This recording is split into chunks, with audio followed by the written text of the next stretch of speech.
Wharf meets the Bayou. The hunt for the giants has only just begun. Captain Dave is on the bridge with a salty stare. There's a heavy scent of diesel in the humid air. He looks across the harbor at the shiny hulls, ignoring all the tourists and the screaming gulls. He says, stop fishing for boats and find the deep. There are promises for ocean that we have to keep. Oh, turn the handle, Randall, let the drag just scream. Living out of Cabo San Lucas fishing dream. They hate people with suntans and smiles on their face, but we're finding our freedom in this liquid space. Turn off the news, they're all lying to you anyway. We're out here killing fish at the breaking of the day. Oh my goodness. Here we go, gang. I am super excited about today's show because the last week anyway, Michael Fowlkes and Elliot have worked together to make some behind the scenes videos of Michael explaining to him what was going on in his life at this point in time when he was making these videos of inside sport fishing. That is the coolest thing, Michael, and I am so excited. I can't wait to see what else you've done because it's incredible. I've watched it. I've grown up with it. And to see like the part where we're watching and the sound of that reel just screaming, that was it. That was it for all of us. That was my alarm on when I was on the boat. That was it. And then to find out that you hooked it to the back. Well, you tell the story. Let's don't do a spoiler alert. Let's watch it first and we'll talk. Okay. How's that? It's perfect. Okay. So explain to us the ultimate challenge. What are we watching today? Well, the ultimate challenge, I filmed it, I believe, in 1975, 74, 76, somewhere back then. So it's been almost, 50 years? Mind-boggling. But anyway, I was teaching filmmaking at Orange Coast College. And one of my students came in, and he was an older gentleman. And he said he'd been on a long-range trip, which I'd always dreamed about going on one. And he had all this footage, and I was teaching editing at the time, film editing. And he said, I don't know what to do with it. I said, well, bring it in and let's take a look at it.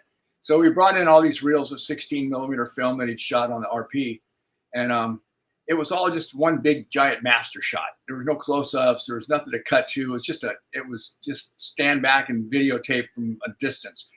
And I kind of explained to him that I said, there's not enough here to cut to.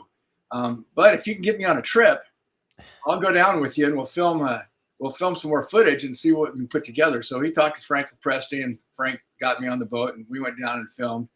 And that's how we put the ultimate challenge together. And it was a pretty cool experience. Oh my God, it's insane. Yeah, it's insane. But to get the inside dope from you, and think about this, gang.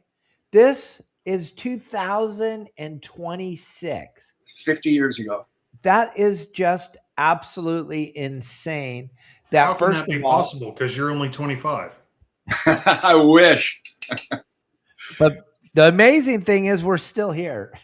Yeah, we're still on the right side of the grass. That is the most amazing thing.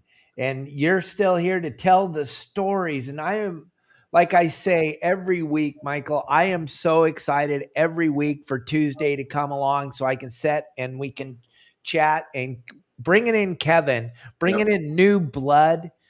Everything that you and I talk about is brand new for Kevin, and he's got open eyes and he's seeing this stuff. And it's like, it's so cool that we have Kevin with us. Yep, absolutely. I love being here. And, to your point, I have learned so much from the past, months now at this point that I've been with you guys, watching the series and learning all the history and, everything that goes into it. And now, getting to be a part of the next chapter of the history of sport fishing is so cool. And I mean, I'm a history nerd to begin with. And so when I get to add history to my passion of fishing, I mean, there's no better combo. Yeah, so, it's been a lot of fun being here with you guys. And I very much appreciate the invite every week. Absolutely.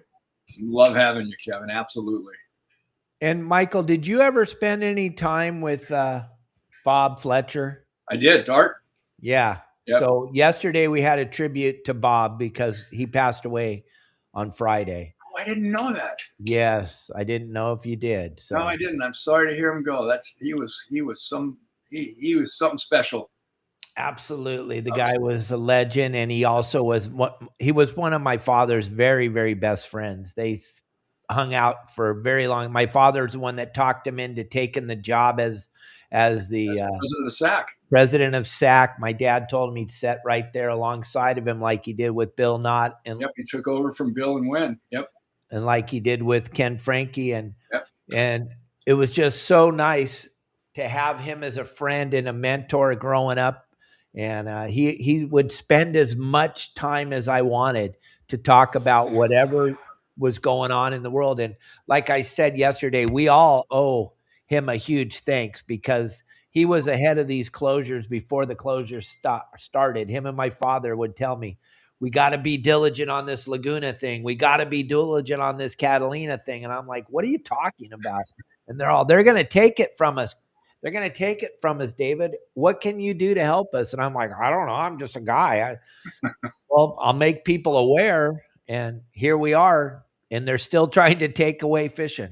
Yep. They're working on it on a daily basis. So I just wanted you to know, and I'm sorry that you didn't know, but yesterday's show was all about that. If you guys haven't seen yesterday's show, go back and watch it. About the first 15 minutes was all about his life and what he meant to my father and what my father meant to him. And they had a very close relationship. One of the things that I got to do, Michael, was I got to take him and my father calico bass fishing on my father's very last fishing trip. And it was pretty cool. And the two of them stood in the back and told stories on the boat. And it was just magical. It was just such a cool thing to be a part of and to have those guys on the boat. And there they are right there. Oh, great shot. Very cool. There's three of them, three men right there in that picture that have been leaders in this industry for generations, Dave. You've picked up the baton and your dad has passed it along to you. And what Bob did for SAC, taking over for Bill and your dad working together. I mean, those three guys right there that we're looking at have been instrumental in what we know as sport fishing in Southern California, bar none. Yeah, I'm very lucky to be the person that I am today and to have grown up with these legends. And when I say, I don't use that word lightly. And I know a lot of kids call themselves legends today, but in their own minds. Yeah. Legends in their own mind. But those two men right there, they did the fight. They fought the fight, just like Kevin right here below us. He fought the fight for us. And those two men right there fought for all of us so that we can fish and we can have fun and we can talk about fishing. And on a lighter note, let's get into this video here, and we'll stop at any time you guys have a question. And inside sport fishing was such a huge part of my life growing up, and I'm super excited to be watching it again with you, Michael. Yeah, and just a real quick tidbit. I mean, what you're talking about right there of passing the information through the generations. You know, I just reposted something the other day that basically said, when you look around and the old guys that you learned everything from, now you're the old guy teaching everything. And just being able to, you know, I'm kind of, I would like to say that I'm kind of in that transition of sort of becoming that guy that has some information to share. And, you know, for everybody watching and listening, soak up these conversations and stories from these people that have been doing it, because you never know when you're not going to have that opportunity again. Get those stories and remember them and take them to heart. So I just wanted to say that, you know, I think it's a very special thing for me, because through you guys, I'm getting multiple generations of knowledge. I'm getting your dad's generation, Captain Dave. I'm getting your two generations. And, you know, I feel like I'm being set up in a way to pass on information to the generations below me. So I think that's super important. And just again want to say thank you for letting me be part of that next generation with you. You're welcome, Kevin. We're very happy to have you, like Michael says, every week. Yep. So let's get in here and check it out. Stand by, you guys. Here we go. It's pretty exciting. Straight out the gate.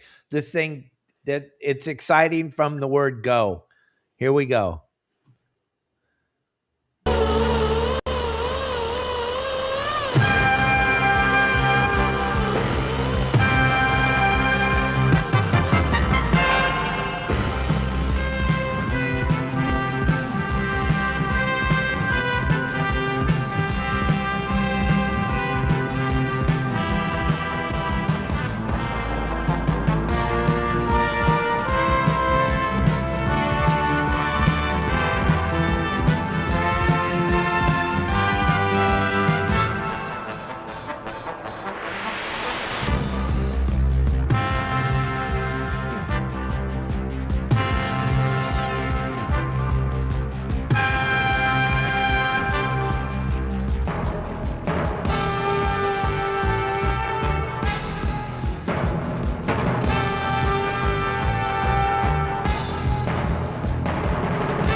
Welcome aboard, and come share with us some of the finest sport fishing to be experienced anywhere in the world. What you see here is the culmination of a unique kind of angling adventure pioneered by the San Diego-based sport fishing fleet. This is long-range fishing at its finest. In terms of the size, quantity, and variety of fish taken, these trips cannot be matched by anything available in the angling world. And on the 16-day excursion, which these fishermen have just completed, you get your best shot at catching record-breaking yellowfin tuna.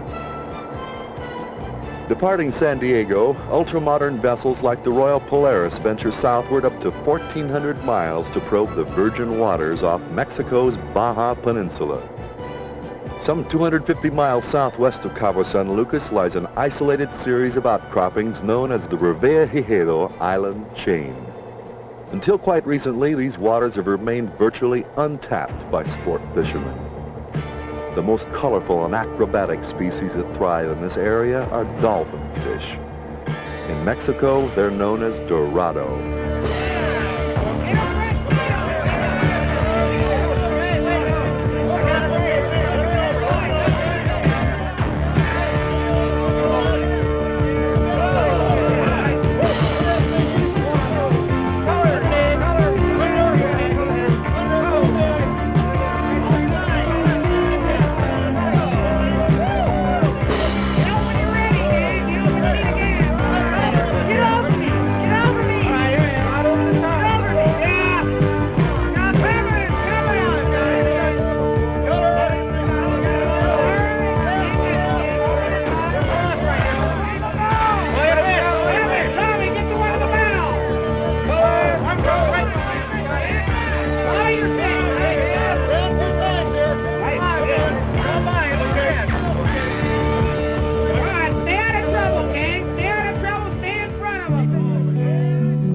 Fish are continuously taken from the deck box and stored in 27-ton capacity refrigerated holds below deck.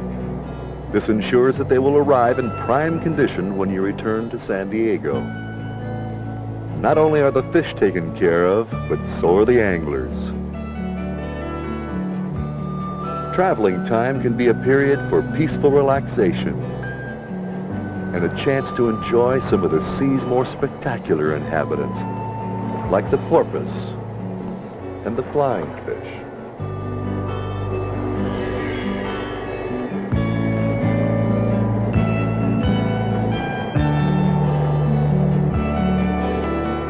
But more important, Ultimately, it gives anglers the opportunity to ready their tackle for the challenges that lie ahead.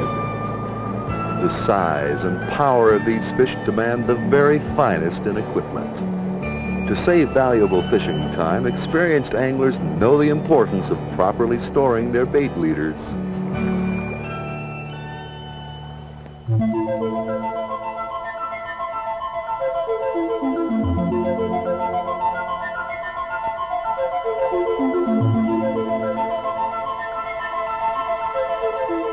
To complement the 200 scoops of anchovies already on board, mackerel are caught and kept in circulating wells to be used as live bait for the larger game fish.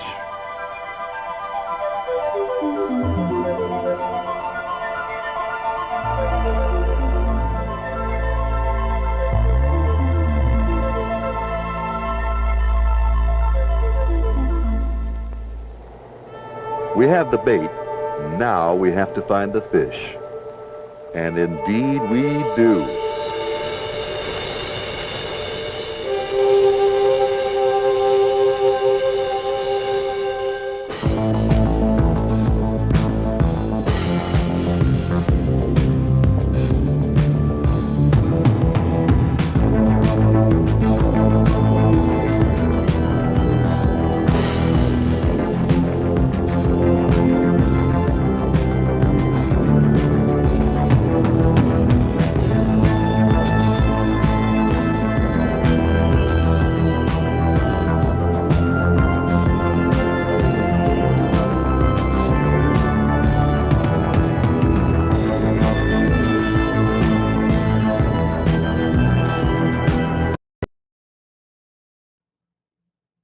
So Check it out. Matt Ryan just asked 200 scoops of anchovies. Yeah, back in the day. Now, you remember when Michael made this was in the 70s. That's all we had for bait, you guys. There were no sardines. Michael can talk about this for a minute, but I never even saw a sardine until, I think it was 1986, 87, when I saw the first one in the bait tank. I didn't even know what it was. It looked like a little mackerel. But it had spots on it. Yep. I personally thought it was, and I asked the guy, Doug Harmon, that was running the Clemente at the time, I go, what do you call this, a domino fish? And he's all, no, David, those are sardines. Back in the old days, that's all we had down here was sardines. But then, the way he told the story is what he believed, because there was no science. He goes, the Monterey Bay canneries fished those things to extinction. There are none anymore. And I was like, but there's one in the bait tank. He goes, yeah, that's an anomaly. We're not going to see any more of those. I remember seeing my first one in the tank too. I went, oh my God, we're over San Clemente Island and used it for calico bass. It's just the coolest little bait. But for years and years and years, the whole time the long range fleet existed in the old days, they had to fish for mackerel to start the trips. I don't care if you're on a 10-day, a 5-day, a 12-day, a 16-day, you fished for mackerel, right? You made bait almost every night, unfortunately.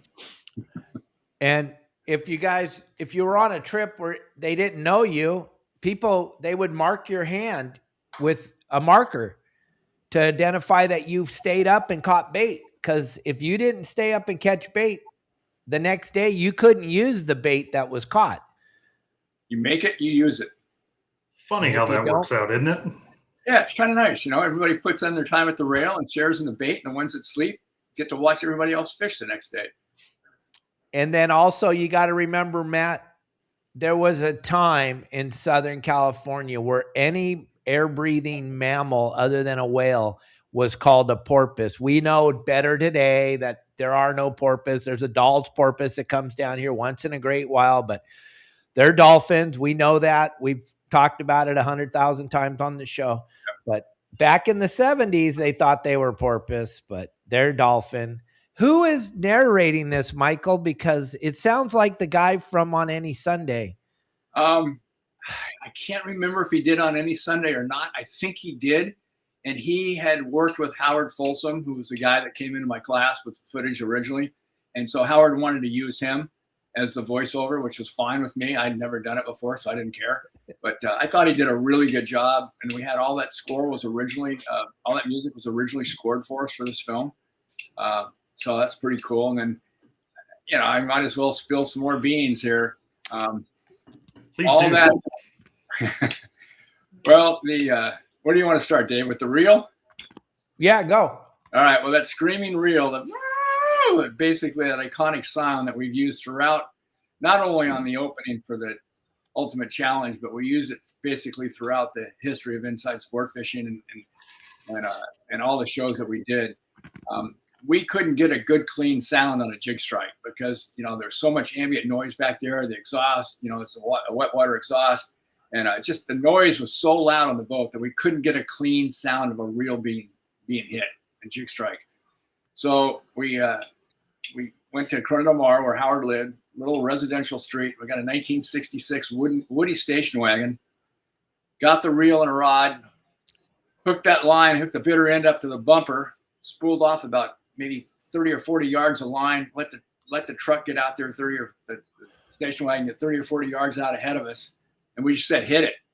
And that line spooled off the deck, off the street. And all of a sudden it just exploded. And that was how we got that really clean sound of a true jig strike, was filming and recording that sound from off the back of a 66 Woody station wagon.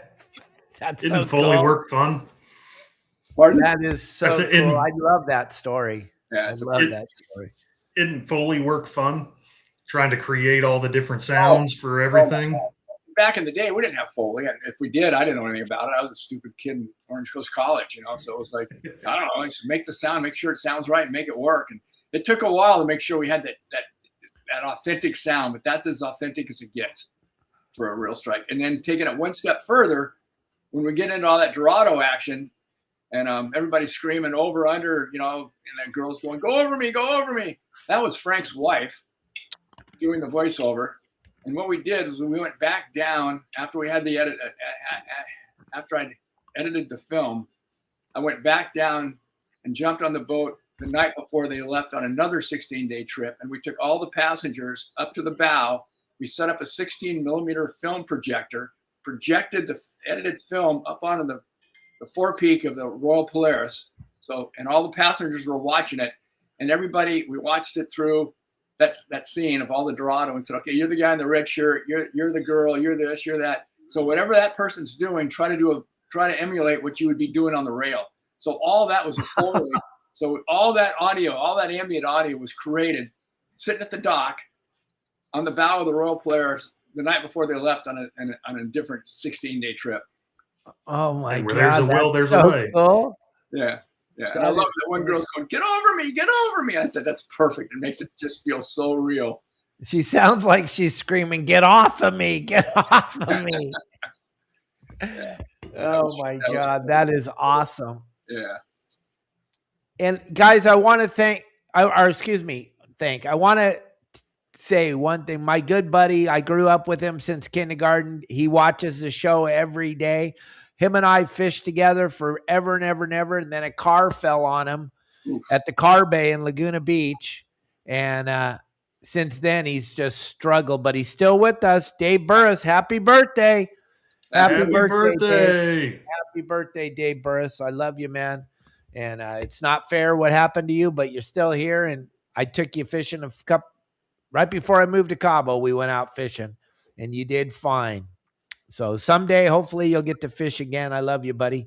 And let's get back into watching this. I just wanted to stop for a minute because there's so much cool stuff going on here. You know, well, and also, before we jump back in, you're looking at a couple of look at the two guys right there. It's Rollo in the red shirt and Norm Kagawa. Kagawa in the brown shirt that ran the Searcher for years, or the Shogun after that. So I mean, those are a couple of legends right there on the deck. And the other one's Tommy Rothery, and we got Frank at the wheel, and I think Steve Loomis was on that trip. The deckhands that were on that trip were all became skippers in their own right. Absolutely. And Rollo, we have the kids at sea, Rollo's kids at sea.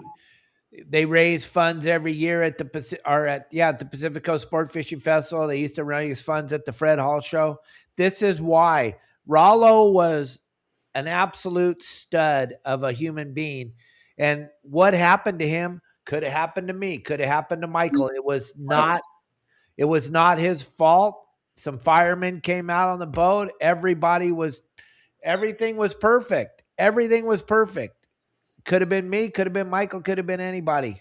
And if you want to know the story offline, go ahead and you can ask me or Michael, or we'll tell you the story, but it's not something to talk about on here. But Rollo, there he is right there, and he is what it's all about. I got a real quick side note on Rollo too. He was working the deck one night and got hooked up to a big cow, and he's all strapped in. He's got his gladiator gear on. He's harnessed in, and he's by himself on the rail. Middle of the night. Boat rolled, fish surged, and he went over the side. By himself. Strapped in, fully harnessed in. Both clips, real screaming. He gets pulled overboard. Nobody saw him go in. He's going straight down. And lo and behold, he said all he knew of when he hit the water was that he had to reach down and find the clicker and turn that clicker on before he hit free spool, or he was going to die. And he had enough sense to realize when he hit that cold water and was being pulled down in the middle of the night, Jesus, he had to hit that clicker. He had to find the clicker, turn on the clicker before he hit the free spool, or he would have died. And he saved himself that way. He came up to the surface and he was able to call for help and get back on the boat. But can you imagine getting pulled over in the middle of the night and nobody knows you're going in, and just like a torpedo with that tuna pulling you down into the water, and have enough sense to realize that I can't just put it in free spool because it's going to backlash. I got to get the clicker gone. He found the clicker, turn it on, and put it in free spool. That's freaking amazing. Wild. Yep, a wild true story. He was truly one of a kind. Yeah, he was a very, very neat human being. If you ever got to talk to him or spend any time with him, he loved being on the ocean. He just absolutely loved it. And you know what else? He used to get seasick. And here he is, a captain, a deckhand. He'd get seasick. And he wouldn't be sick very often, but like coming up the hill, coming up from Cabo, straight uphill for 2 days, getting the rough weather. Most of the passengers get off the boat and then fly home and then meet the boat at the landing a couple days later. Well, Rollo would crawl down in the bottom of the lowest bunk next to the engine room and sleep down the floor down there because that was where the least turbulence was. Movement, yeah. So, oh my God. He was such a gentleman. And his life and his legacy has touched the lives of millions of young people through the Friends of Rollo and Take Rollo in the Water. I mean, he's his legacy, his life has introduced fishing to millions of people. Absolutely. Which is something pretty special to be able to say that your life meant something to other people. Yep, for sure. All right, let's watch a little bit more of this show. We'll stop again one more time before it's over. We'll talk a little bit. Michael can talk a little bit more about what was going on at this time of his life.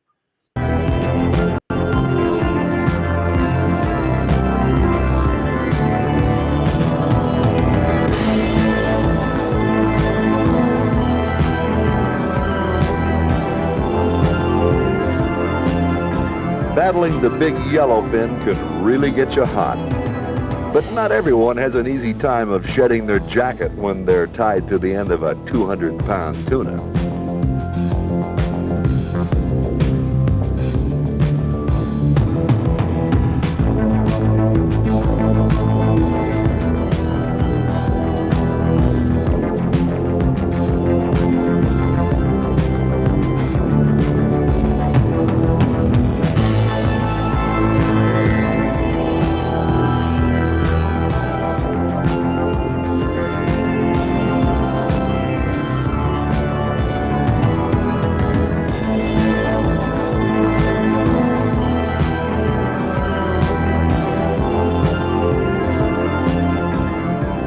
After a couple of hours, these fish can bring you to your knees. Arm weary and nearly exhausted, Dennis finally brings the fish to color.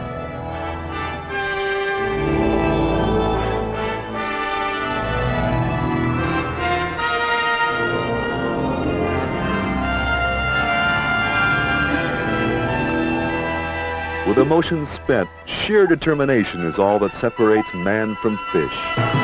With line, tackle, and man stretched to the limit of their abilities, these last few feet are the most critical.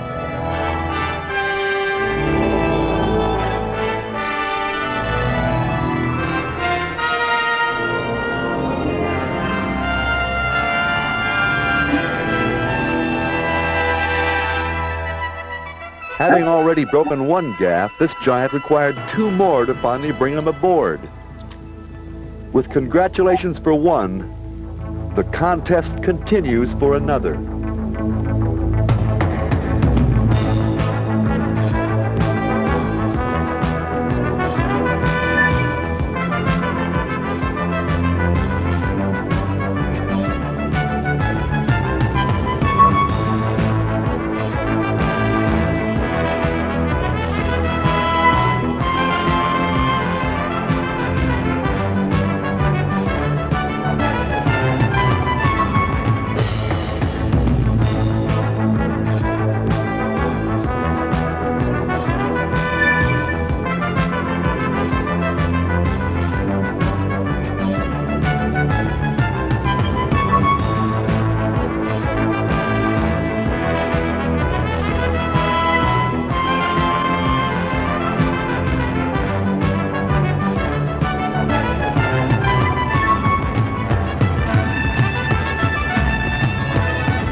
Okay, I gotta say something. Can you, gang? You look at what we're using today, nowadays. The reels that we're using, even the big Macairas, even like this 80 wide. This doesn't weigh anything compared to those old reels. I mean, those things just to hold the reel all day was absolutely incredible. I'm watching these guys. I'm watching these reels. And those old internationals, those things weighed so much. And it was so unbelievable the way that we caught fish back in those days because the gear was antique compared to what we're using today. A lot of guys, Dave, would put shoulder straps on with a clip. And so they'd have the shoulder strap and they'd just clip on their reel while they're fishing with it, just to take the weight off having to hold it. When you're free spooling and you're working a bait or whatever, they have these clips that just go over your shoulder and just sort of help support the reel. That's what the guy's got on right there, that leather strap? Yeah, his leather strap across his, going over from his right side of his shoulder across his back, and then he'd clip on the reel. Just while you're while you're fishing live bait, and you got your reel clipped onto a shoulder strap to keep the weight off. It was exhausting. My cameras were 40 pounds. Right. I was getting kicked. And you know what, Jason Cutter? The best part about watching these old films is we're watching them with the guy that made them. It doesn't get any better than that. And like I keep saying, if anybody has any questions, this is it. And a lot of people keep asking, Michael, after you told the Rollo story, they want to know, did he land the fish? You know what? I don't remember. Yeah, probably not. I think they probably cut it off. Yeah, I don't think they. I don't know. That's a mystery that I will never know an answer to. No, but Captain Al Clowers is jumping in here, joining us. Hey, Captain Al. What's up? What's up? A bunch of legends on here today, huh? Yeah, we've got a few. We've got a few on the screen. I think Steve Loomis was even on that trip. I can't remember, but I think he was the second skipper and did a lot of the night watch stuff. Captain Al's old deckhand, Michael, is running the boat a lot now, the Royal Polaris. Oh, right on. Right, oh, yeah. Captain Al? Yes, sir. He worked with me. He started working me at 13 and worked every weekend, every day off, every vacation day. Nice. Till he was 18, and then he says, hey, I really want to do some long-range fishing. I said, well, let me call Roy. I said, I wouldn't do this for anybody else, but You'll be fine over there. So I called Roy and met Roy at In-N-Out in El Cajon with Trevin, and the rest is history. Oh, that's so cool. What a great story. Yeah. Now he's running the boat. So John, I guess, don't quote me on this, but when Jonathan's not running the boat, Trevin's running the boat. I guess they're swapping off trips. So when Trevin's on there, it's all him. That's if that's not an example of the American dream, I don't know what is. Right? Yep. Absolutely. A lot of hard work and determination. It doesn't come easy. You gotta pay your dues. You gotta pay your dues, and then you gotta do your work when it's due. Yep. You mean things aren't just handed over because you simply breathe? You have to work for things? Boy, that's a concept. That's the way I grew up anyway. I think all four of us did here. And I just want to ask Captain Al one question. I already kind of know the answer to it, but what did this show, Inside Sport Fishing, mean to you, Captain Al, back in the day? Because that was my everything. Oh man, it's just amazing. It is everything. It's super good. You did a great job on it. And when I watch that stuff, I could watch it and watch it and watch it and watch it. It's a bunch of really killer info, It's cool. Just totally amazing. And it's amazing, like I say every Tuesday, that we're getting a set here with the guy. To me, it'd be like a baseball fan meeting Mickey Mantle or something. When I sat here, and I'm just very, very happy that I have friends like Michael Fowlkes that have been in the industry for so long, and now we've lived long enough to become legends. And it's just all the time when I sit down with you, Tim Ekstrom, Roy Rose, and Frank LoPreste, and the people that I always looked up to, even though we're all pretty much the same age. It's kind of cool just to be here. And I want all the viewers to understand that we got Michael Fowlkes, guys. He is here right now. Answer any questions you can think of. And we're going to keep watching because Elliot and our good friend Jim have put together this package of Inside Sport Fishing that plays 24 hours a day, 7 days a week on YouTube. You can just jump in whenever you want and see all these episodes, right, Michael? Yep. And it's all for free. It's pretty bitchin', and everybody's got YouTube. Yep. It's pretty cool. It's just a continuous stream 24/7. I think just about every single episode we ever produced on the Inside Sport Fishing series has Elliot's got it all digitized and loaded up, and it's playing continuously. So that's something too, like thinking about the difference between the gear you see here and the gear that we have now. You're not shooting this on a tiny little iPhone or a tiny little camera. Like, these cameras were cumbersome. Like, what was it like trying to handle these? The batteries themselves were probably 10 pounds. What was it like trying to handle these cameras doing all this? It was brutal, Kevin. I mean, being on the water, being on the ocean, and having 40 pounds on your shoulder and trying to keep it all balanced and squared up and centered and focused. It was a challenge. I was exhausted by the end of the day. You mean there wasn't autofocus on a little button? No autofocus, and you had to set the apertures, and you had to set your focus, and you had to set your framing, and then and it's only recording film. We're only recording 16 millimeter images, so the audio had to come up from a Sennheiser, so you had to have a separate unit with an audio guy strapped onto a reel-to-reel tape recorder for all intent and purposes with a boom mic to be able to get the audio sound. So you had to work as a team because you weren't recording audio with the video. Prehistoric. So bizarre. So that's like, just for, I guess, mental picture sake. So we've got 3-4 guys fishing right there. How many people do you have in your filming crew that you're trying to get everyone in that little spot right there? It was just Howard and I. Okay. You put too many people around a camera crew like on a boat, and you can't really film it. It just becomes. At first, I was hoping that we'd have 3 or 4 man crews and multiple cameras, but it just became too congested. So I just figured I'm going to shoot because I know what I need to shoot. I know what's going to happen or what I think is going to happen next. I want to be anticipating that move and be ready to get in on the rail. So it was just, and like I said, probably at least half of this was shot without audio. So we had to go back and relay audio, like you were saying earlier with the Foley. But, just the recording the audio and syncing it up with the slates and all that stuff was tough. So it was the equipment itself was a major challenge. And the batteries, I think, were the small batteries, I think, were 8 to 10 pounds each. And they only last 20 minutes. So I'm constantly changing batteries and trying to get the lens cleaned. It was crazy. It was chaos.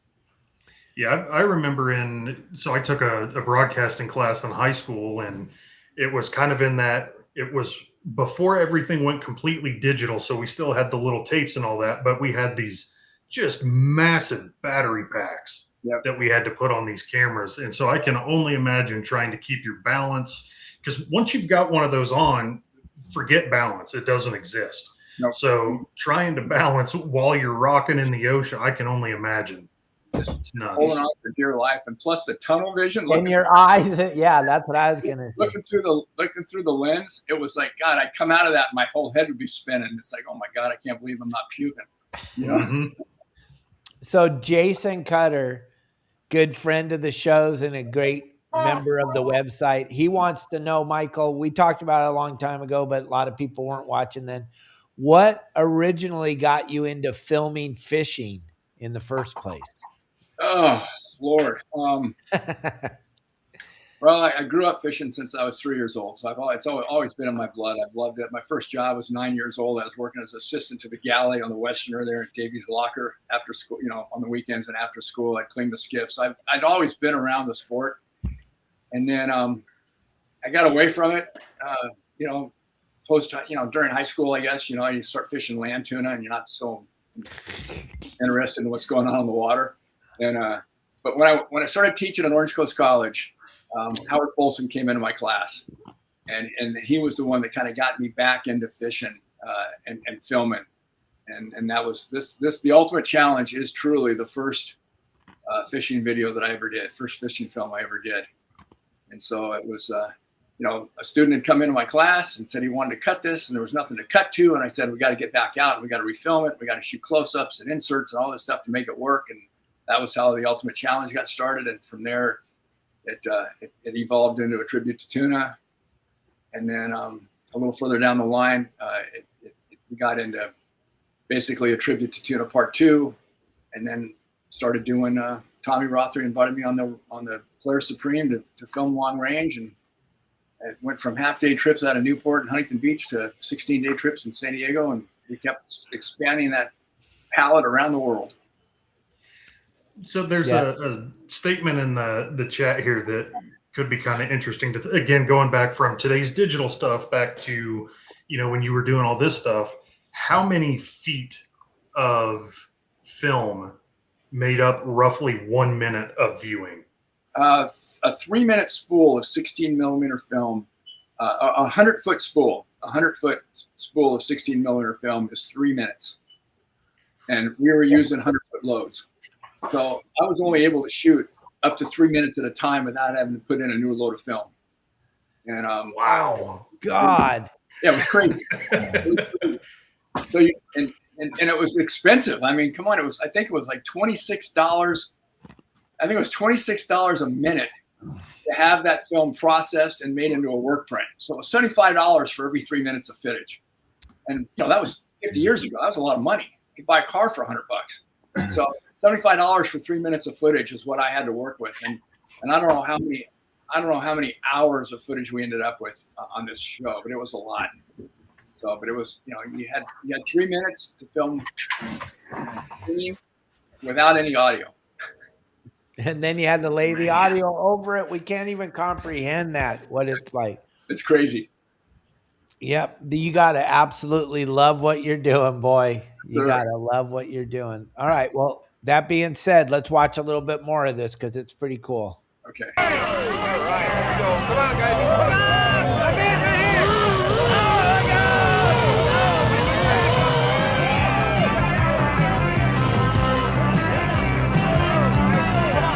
here. These are wahoo, the wild ones.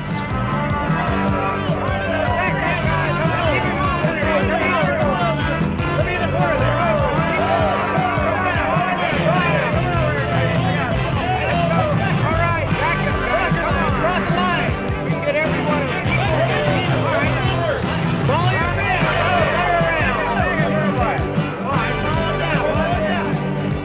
Sometimes it's a foot race to keep up with these fish, but failure to do so can really cause some tangles.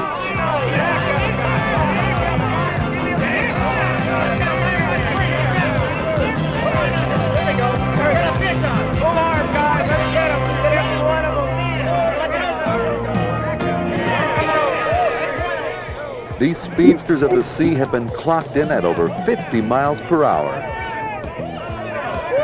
and can weigh in at over 120 pounds. Wahoo are among the finest eating fish in the ocean.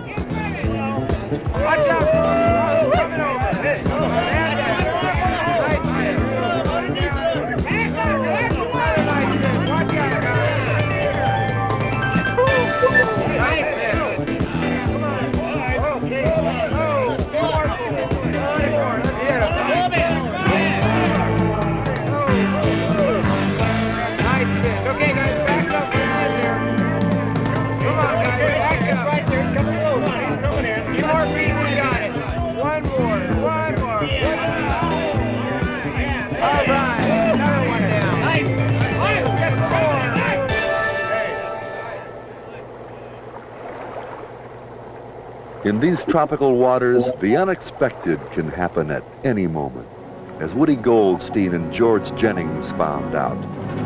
Two giant yellowfin exploded on their Wahoo trolling lures, and both men found themselves locked into a struggle that would sap every bit of their strength.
Aching muscles signaled the minutes had turned into hours.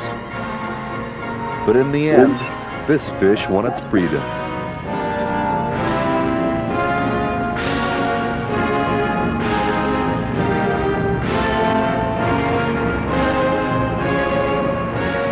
For Woody, though, the ordeal continues, taxing his body to the limit.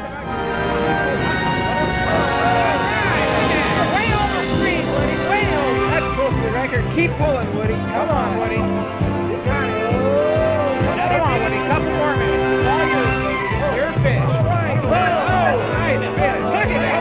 Come on, Woody. He's yours, Woody. Nice. Look at this. Forward, yeah. Look at the side. One more. This is a way over the creek. Okay, guys. Get in. Five campers. Come on. Couple more. You got it. All right.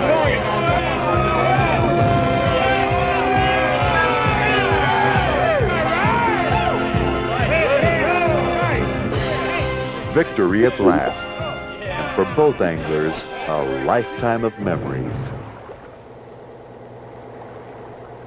Skipper Frank LoPreste spots a flock of birds feeding on bait fish being pushed to the surface by marauding schools of hungry yellowfin. The first scoop of chum brings the tuna crashing to the boat, and everyone gets bit.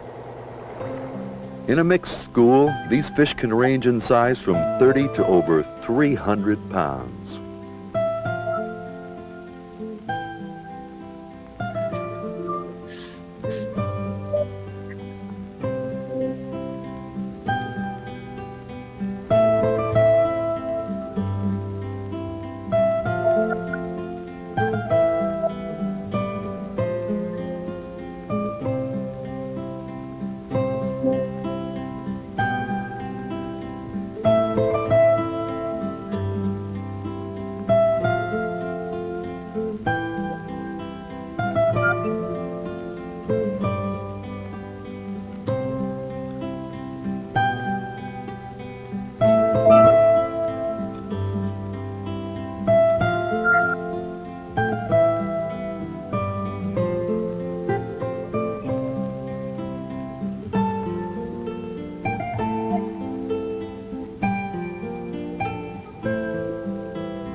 As rods remain bent into the evening hours, a number of anglers begin to realize that they've become part of a drama that most fishermen only dream about. And now these dreams are becoming a reality.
A rod breaks during the final stages of this relentless battle. A gaff is ripped out of the hands of an experienced deckhand. An angler races to the corner. As the night wears on, against seemingly insurmountable odds, the drama continues.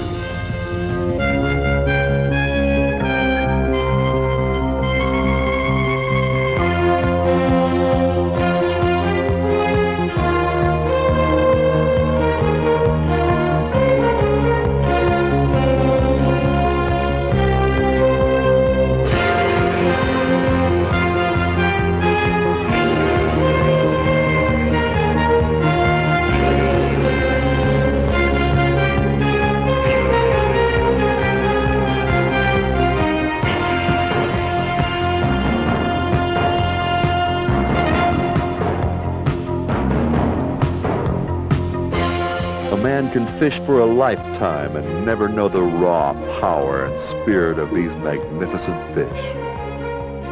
However, for the few who choose to accept this challenge, the moments of sweat and pain and joy will be indelibly etched in their memories. Exhaustion gives way to ecstasy.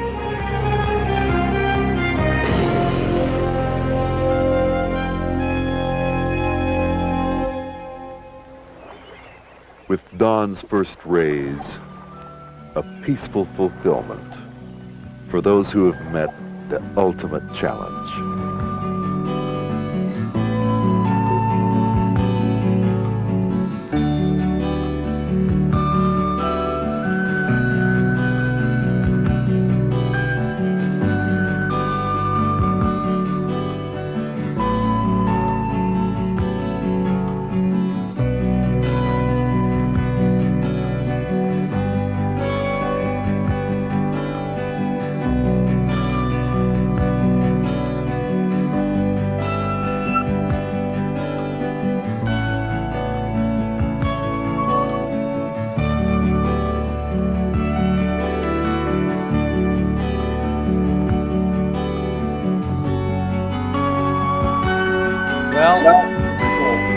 Yeah, and Michael Pelter was just mentioning, it reminds him of Endless Summer. And that's kind of, if you guys listen to what Michael was talking about months ago, maybe a year ago or so, that's kind of what he wanted, was Endless Summer meets Ken Burns. Right. Yeah.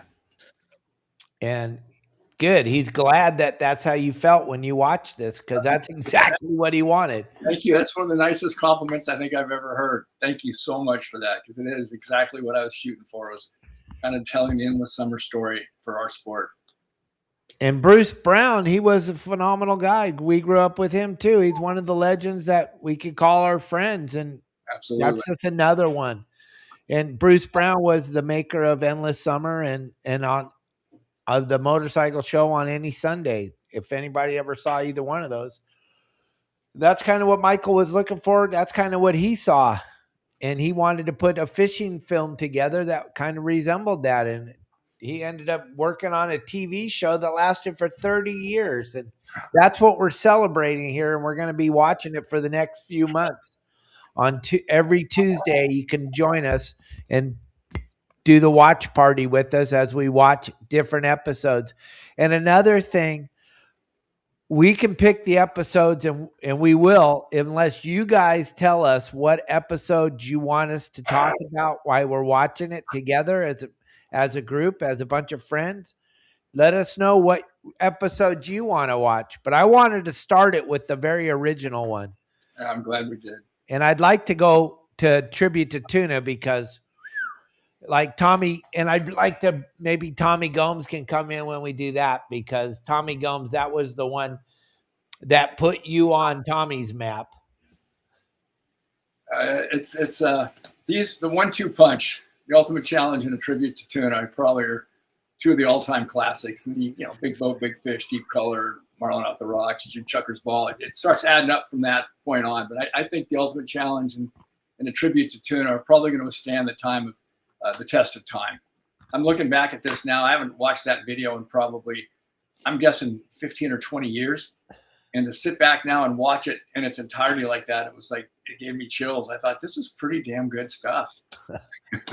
It's absolutely amazing the technology that you had back in those days. When you talk about editing those pieces of film, 3 minutes, that's all you had. And you might not even get anything out of 3 minutes. Well, and the old Bolex cameras, you had to crank them. You had to wind them up. And they only held a wind for maybe 30 seconds. So you're filming for 30 seconds and you got to crank the camera back up to film another 30 seconds. So it wasn't like one continuous shoot. But I do want to say something I think is really important, Dave, because you're always, so complimentary, Kevin, you are too, on the video and the work that we've done. But the bottom line is, all I did was go out and capture your lives. I went out and filmed what it was that you guys were doing on the water. I had nothing to do with it. I was like a little fly on the wall. My job was just to get the images and try to tell your story. So all the glory, all the accolades should go to the captains and the crews and the anglers and the cooks and the assistant galley and everybody else that's on those boats, the baitmen, everybody. It just, all I got to do was capture what I love to do through a lens. And I got to capture it because you guys were doing your thing, and you were doing it better than anyone else in the world. So it's been a pleasure and an honor getting to be around this industry for the last almost my entire life, but for the last 50 years as an adult trying to make a living on this, doing this sport. So it's been a privilege to be able to tell your stories. Well, thank you very much. My father always said, we need Michael. Michael doesn't need us. We need Michael, because you were telling the story when it's easy to sit around in a restaurant or a bar and talk about what happened yesterday out on the boat, but you only saw what you saw. When you got Michael Fowlkes on the boat, he's seeing so much more than you're actually seeing, and so much more is going on the boat than the story could ever tell. So these videos are just, and they were these films that you locked in and made videos out of are just incredible. Yeah. I'm so grateful to Jim Packer and Elliot both for putting it all back together and really breathing life back into the series that, for all intent and purposes, when I got sick and almost died, 15 years ago, I thought it was over, but they've really brought the life back into inside sport fishing. So I'm so grateful to you, David and Kevin and Jim and Elliot for breathing life back into this series. Yeah, thank you very much. And I'm glad Elliot was brought in to represent this, because it needs that person with a different outlook than you and I and Jim Packer even. Yep. Elliot's got this clean look at these things that we can't even comprehend, because Elliot doesn't have the fishing background, But oh my God, does he know what people want to watch? And has he learned what this industry is all about over the last 5 or 6 years, hasn't he? Oh God, yes. I mean, the videos like I talk about all the time that I thought were throwaway videos, Kevin, and they were literally when I allowed Elliot I let him in my computer and he got in there and he was looking around and he's going, look at this video. And I'm like, oh, that video, that thing sucks. No one's going to watch it. And he's like, that's gold. And we put it out there and now it's got over 70 million views. How to tie up the boat. Who'd ever thought tying a cleat hitch, just a simple cleat hitch would buy Kelly a car? Well, I mean, to that point though, you look at someone like me who I didn't really get into, fly fishing hardcore until 6 years ago. And so what was I looking for? I was looking for how to tie an improved clinch knot, how to rig up everything. So, to you or to us that maybe have now been in it for a little while, it's like, really, you want to learn how to tie a improved clinch knot or, a dock cleat? There are so many people coming into it now that, it's fantastic that stuff's out there. It's just weird that Elliot has that eye and it's different than everybody else's. And we needed that, Michael. Well, Dave, before we started, the A block, you were talking about what's happened in the last 3 days. What can you reiterate that real quick? What's according to Instagram, in the last 3 days, I've had 9.8 million views on Instagram. 9.8 million views. I got 3 videos that are trending right now that we've posted in the last 4 days that have each one of those videos on their own, standing alone, have 4.8 million, 3.2 million, and 1.5 million by themselves. That is absolutely, I don't know anybody else that's getting that kind of viewage. And it's all, I made the videos. Yeah, they're mine, but Elliot, it's all hail Elliot. Yeah, absolutely, Elliot. You've been my angel. Yeah. If it wasn't for Elliot, Kevin, Michael and I wouldn't even know how to turn this damn computer on. He has been a godsend for sure. What a gentleman too. I have to start out all the time, Kevin, just telling Elliot, I'm sorry that I'm so retarded, but can you tell me how to turn this on for the 803rd time? Can you just, I know it's got to be super frustrating because it would be for me, but can you help me turn the computer on again, Elliot? It's crazy. Yeah. It's crazy. Well, then in that case, I owe Elliot a huge thank you for getting you guys out there and letting me experience you guys through his work. So a big thank you to him for all his hard work. Absolutely. Yeah. And you know what? The industry sees what's happening with Your Saltwater Guide, and he sees what's happening with the history of sport fishing. And now they're reaching out and they've been reaching out for 5 years. They're like, how did you get 800,000 followers? How did Michael get 1 million views? How are you guys doing it? And we're both Elliot. I know. And now he's working with so many people in the industry that is just so phenomenal. He's working now with Marina Del Rey Sport Fishing, Fisherman's Landing, Dana Wharf Sport Fishing, Oceanside Whale Watch, Promar. He's just racking up the resume. Well, when you look at what's going on at Fisherman's Landing, everything that they're posting is basically through Elliot. And the same with Rick up in Marina Del Rey. He said, I don't need social media. Everybody knows who I am. We've been here for 50 years. And Elliot goes, they know who you are, but they don't know where you are. Right. We've been in the same place for 50 years. It doesn't matter. You're not on social media. He goes, So right. A couple of weeks ago, he says, yeah, let's give it a try. And he goes, oh my God, Elliot, I can't believe it. We've had 100,000 people. And so he's all fired up, and he's old school. And Rick's one of the nicest people in this industry, and he's so unassuming, and he's so quiet, and he's so gentle. And I had a friend working with him, and he said, I can't work with him anymore because he won't take my checks. He won't let me pay him. Rick said he won't let me pay him for his work. He goes, it's just minor. I fixed it here. It didn't configure. So it's Rick is just so generous and so grateful. I'm so glad that he hooked up with Elliot and that Doug Kern down there and Ricky and those guys are working with him as well. I just think it's what he's doing for this industry is kind of what you and I always dreamed about being able to do on a technical level that we had no knowledge about how to do.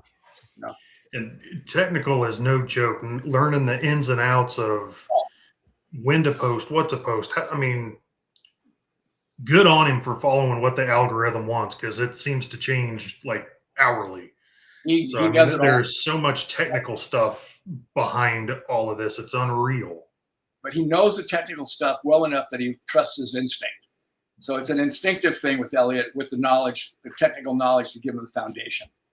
So I think it's like a good athlete. You have the instincts to play the game at the highest level, but you've also put in hundreds of hours of practice to learn the skill. But it's the instinctive moments, I think, make the difference between a social media director and someone like Elliot. Elliot just goes and he invests 100% of himself in it. He doesn't just take on a client and say, okay, give me your check, and then start regurgitating stuff. He's the one who's inspired me to start doing those little behind the scenes, backstories. I go, I'm like, nobody gives a crap about that. He goes, they want to know. And I go, no, they don't. He goes, yeah, we do. Trust me. And I said, all right. And so I told him this story about that reel. He goes, just grab your camera and shoot yourself telling that story. I go, oh God. I guess it's, people are responding, which is very cool. And I'm very grateful. Well, yeah, the hardest thing for you is to be out in front of the camera. You told me when we first started filming back in the 80s, you're like, these films aren't about me. These films they're not about me. You very rarely see Michael or Kim. You see them, but not very, it's just a quick. It's not all about them. And that's been the magic in inside sport fishing since the very beginning, is that attitude that the films aren't about you. They're about the fish, and they're about the operator, and they're about the boat, and always about the sport of fishing. Always about the sport of fishing and the love and the passion for the sport, not about a personality. I think that's part of what makes them feel so timeless too, is there's no ego in it. It's not, look how special or cool I am. It's look how special and cool what this fishing is. And, there are, techniques, tips, all that kind of stuff that you see in those videos that are still applicable today. And look at that. I got my big word in for the day, applicable. But you get those tips from the best in the business. Yeah. I mean, those guys have forgotten. Everybody that I filmed with has forgotten more about what they're doing in their particular aspect of the sport than I'll ever know. So they've forgotten. Like Dave, Kevin, you're the same way. You've forgotten more about fly fishing than I'll ever know. Dave's the same way. It's like you guys have more knowledge and have forgotten more about the sport than I'll ever know. So getting to have you guys on camera and being able to tap into your resources and share those with everyone else is, like I said earlier, it's been an honor and a privilege to be a part of this industry for almost my entire life. Well, I thank you very, very much. And like I was telling a story to you and Kevin last week when we went off air, somebody I tried to help out 2 weeks ago figured me out in less than 2 hours. And just dismissed me like trash. And it was just absolutely amazing. I was telling one of my buddies who used to be my deckhand, who's now a big time captain, but he used to be my deckhand. And he was like, what?